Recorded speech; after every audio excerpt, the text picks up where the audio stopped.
ወወልድ ወመንፈስ ቅዱስ አሐዱ አምላክ አሜን። መቃባ ከነልማ ከነፈሮ ቁልቁሉ ወቀዮ ተኮ አሜን።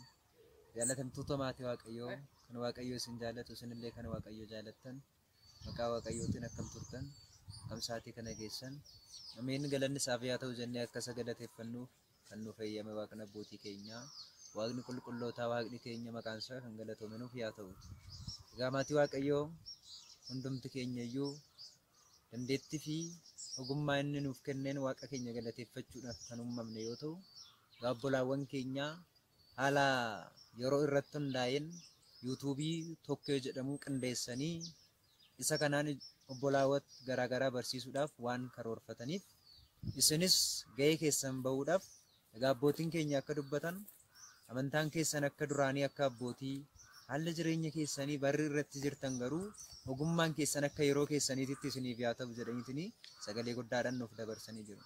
Egaa haaluma kanaan Waaqayyoon kallattii tokko karaa sabiraatti isin dubbata akkuma jedhu sagaleen Waaqayyoo kallattii hundumaanuyyuu addunyaa kanarratti lallabamaa jira jechuudha. Kunis isa keessa isa tokkodha.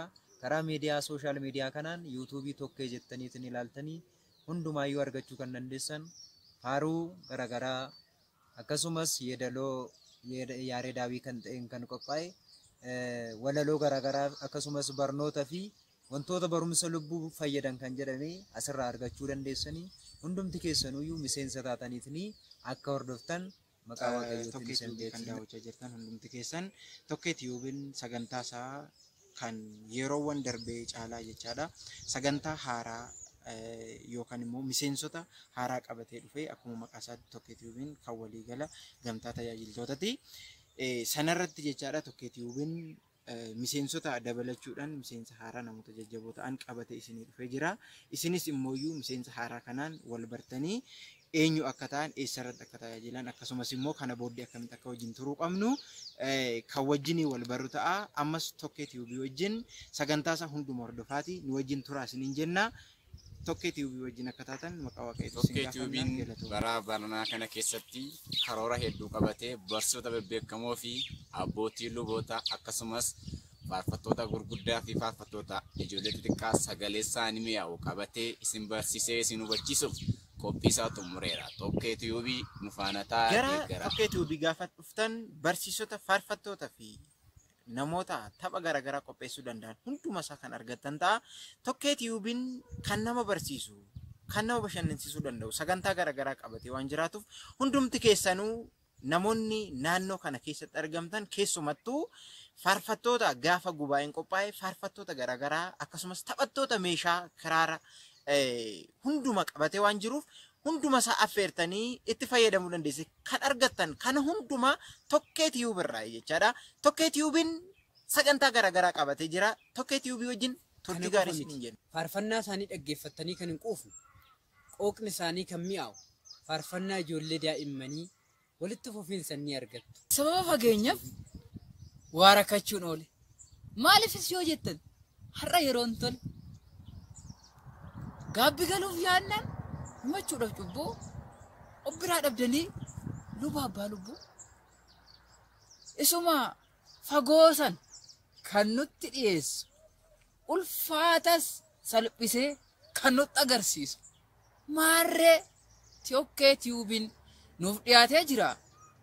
Maal dhabdan maal rakkattan jedhee nu gaafachaa jira. Faarus yoo barbaaddan taphaa fi diraamaa barumsi wangeelaas achirraa argama. Tajaajiltoota illee yoo feetan argachuu akka garaa keessanitti wangeela barachuu akka laphee keessanittis wajjiniif faarfachuu namoota ciccimoo siniif qopheeffatee koottaa jedha afaan isaa guutee. Tokkeet yuubii maarree isinis akkanumaan namoota ciccimoo yaa'iiwwan garaagaraa irratti hirmaachisuu yoo barbaaddan tajaajiltoota baay'ee ciccimoo ta'an luboota abbootii amantii fi daaqonoota garaagaraa akkasumallee faarfattoota daa'immaniif warra jajjabaa akkasumallee walaleessitoota garaagaraa qopheeffatee tokkeet yuubiin koottaa jechaati jiraati. Isinis koottaa gara tokkee toobii like, share, subscribe gochuudhaan tokkee tuubii faana taatiin waan tokkee tuubiin isiniif qopheesse hordofaan dhaamsa keenya odeeffannoo dabalataaf 0919 52 60 67 akkasumas 0922 11 91 60 nu argachuu dandeessu. Kaaba kan ilmaa kan hafuura qulqulluu waaqayyo tokko amiin amiin jaalatamtoota maatii waaqayyoon kasin jaalate uummata ortodoksii baay'ee kan taatan waaqayyo addunyaa jibbamtu irraa gara iddoo qulqulleetti aarsaa fi dhiiga isaatiin filatetti mana waaqayyo kan walitti siin qabee ijoolleen waaqayyo maatii waaqayyo kan taatan maqaa waaqayyo gooftaa jiraatatiin nagaa siin gaafadhaa akkam ooltanii akkam isaa kana geessanii tolee maqaa naqa keenyaa akkuma qulqulluutti daawwat jedhee kallattilee hodhaniin kaaba kibbatti baadiyyaa irratti samii irratti qulqulloota fayyadamuudhaan lafa irratti nu cubbamoota fi ijoollee addaan maqaan isaa kan galtee fi kolfata isiniif haa ta'u jecha akkasumallee maqaa isaa waamnee biraafuu kan hin danda'amne waadaa araaraa kan taate karaa qulqullucha Yohaannisiin haala jedhamte kan nuuf kennamte haati keenya dubaroo Maariyaamiin maqaan ishee kan galatee fi kolfata nuuf haa ta'u jecha akkasumas maqaan ergamootaa maqaan qulqullootaa akka kennaaf eebba waaqayyoo argatanitti maqaan isaanii kan galatee fi kolfata nuuf haa ta'u jecha akkasuma tokkee tuubiin torbee darbee keessummaa haaraa obboleessa keenya faarfataa Nimoonaa Girmaa wajjin qabatee isiniif dhiyaatee jira. Akkasumallee guyyaa haaraa kanas keessummaa haaraa qabannee isiniif dhiyaannee jirra. Kanaaf hundi keessaniyyuu miseensa tokkee tuubii kan taatan keessummaa haaraa keenya kanaa sagantaa kanarratti nuuf argamtanii subscribe, share, like gochuun akka maatii keenya taatan isiniin jenna. Kallattumaan gara wal bariinsaatiin darbaa buleettii keenya irraa isiniin jabara maqaa kee iddoo irraa dhufte kutaa barattu maal akka jira sa'aatii ammaa kana maal hojjechaa akka jirtu nuuf ibsita.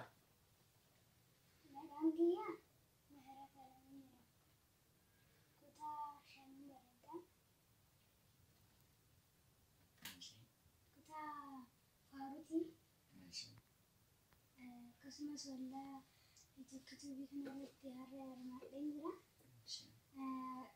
Bootaan ani dhufe immoo mana amantaa Abuna Haabta Maariyaamiitiin dhufe. Tolee, obboleettiin keenya faarfattoo Mihirat Alamuu guyyaa irraa kana baganaadhaan dhuftee isin jecha akkasumallee miseensi maatii chaanaalii keenya tokkee tuubii kan taatan faarfattuu Mihirat Alamuu asumaan baruu hin dandeessu faarfattuu baay'ee cimtu baay'ee goobasii kan taate barumsa ishee addunyaatis barumsa ishee amantaatis akkasumallee ajajaa abbaa faayidaa ishee eegdee kan jiraattu faarfattuu baay'ee goobasii kan taate obboleettii keenya Mihirat Alamuu nu guddadhu jennaani akkasumallee gaazexaa taksii darbaa atis akkasumatti sagalee. Maqaan kiyya Eebbisaa Alamuu jedhama. Kutaa lammaffaan baradha.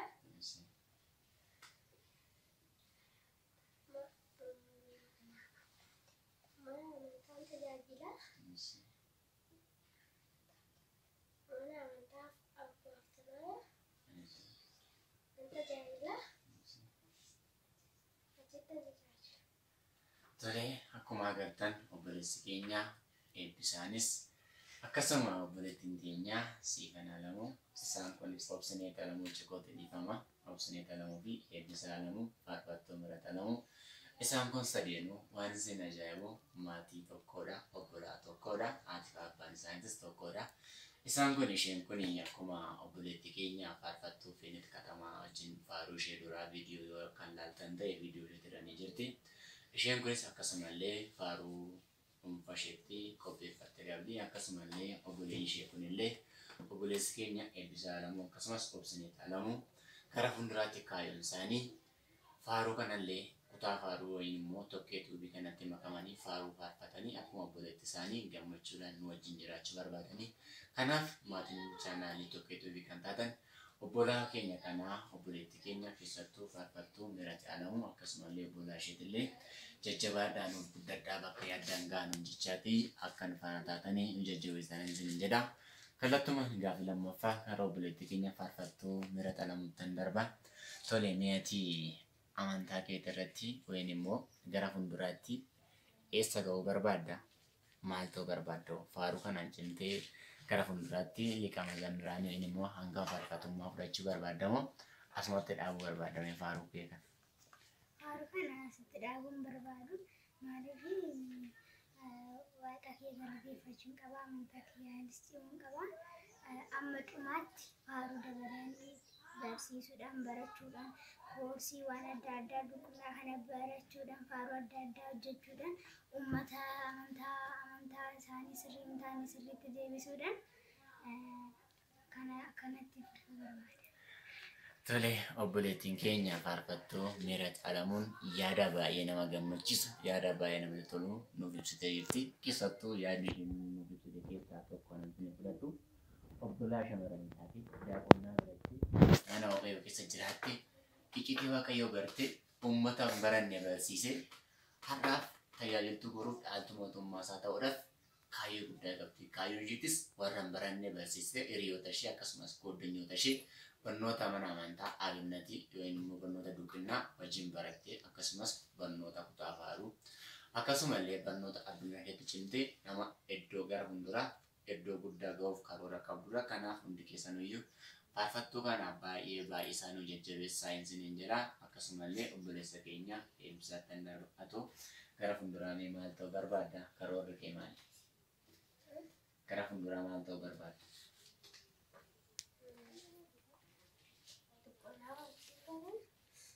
Qeesii ta'uu barbaada. Faarfasaas ta'uu nan barbaada.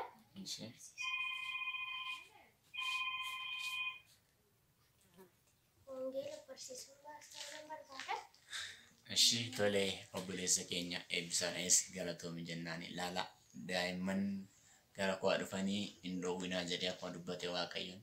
Lapheen daa'imaa gara mana Waaqayyootti yoo deebi'e yeroo hundumaayyuu lapheen isaanii hafuura qulqulluun guutamee waa'ee Waaqayyoo, waa'ee qulqullootaa, waa'ee ergamootaa quuqama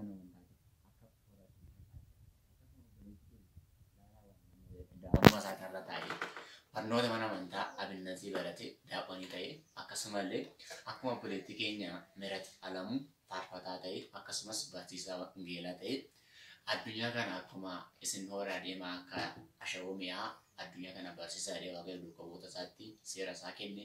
Obboleessi keenyallee karoora akkasii qaba. Waaqayyoon bakka yaadan isaa ga'u jechaati. Akkasumallee obboleettii keenya Obsineet Alamuu nuuf guddadhu amma isaanii kana ga'e isaan caalii nuuf jedhaanii jechaati.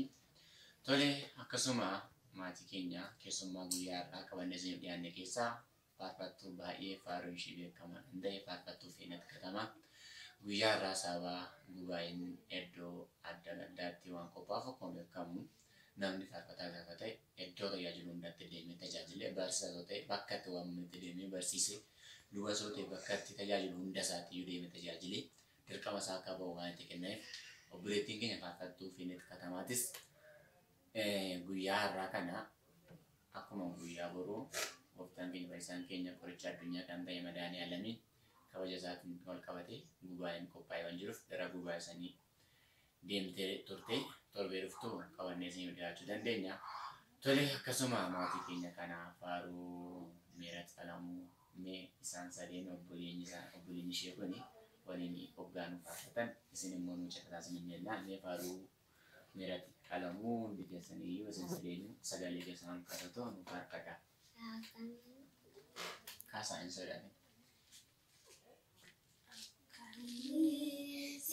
Sififee ijiti naati yoo daa'imaa akkamii sififee ijiti naati yoo daa'imaa odaa waaqa sadii kirkoos wareegama akkamii sififee ijiti naati yoo daa'imaa akkamii sififee ijiti naati yoo daa'imaa odaa waaqa sadii kirkoos wareegama.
Asumaan faaruun kun faaruu faarfattuu keenya meeratti alamuutii hundi keenya saniyyuu warreettan tokkee tuubii ilaalaaltan warreettan faana jirtan akkasumas warreettan miseensa haaraa ta'uuf barbaadan tokkee tuubii jala galtanii sabiskaraayib sheer laayik gochuun akka nu deeggartan isiniin jenna. Tole akkuma beekamu keessummoota keenya irraa isiniin qabannee isiniif dhiyaanne isaan kanaadha. Torbee dhuftuu keessummaa haaraa akkanumatti kan nama gammachiisan, kan nama kofalchiisan, kan nama barsiisan, kan nama faaruun isaanii akka dammaa namatti mi'aawu qabannee isiniif dhiyaanna. Kanaaf hundi keessaniyyuu guyyaa irraa kana kan deeggartanii kan ilaalaa turtan guddaa galatooma isiniin jechaati. Obbolaa keenya kanaan mee faaruu isin dandeessan faaruu tokkicha faaruu gabaabaa nuuf laddaa ta'u waliin faarfannee sagantaa keenya cimna. faaruu isin dandeessan faaruu tokkicha. Hin dandeessu miti? Ishii guyyaa akkuma beekamu guyyaan irraa guyyaa abbaa keenya Abuna Hafta Maariyaamii faaruu isaanii fudhatan.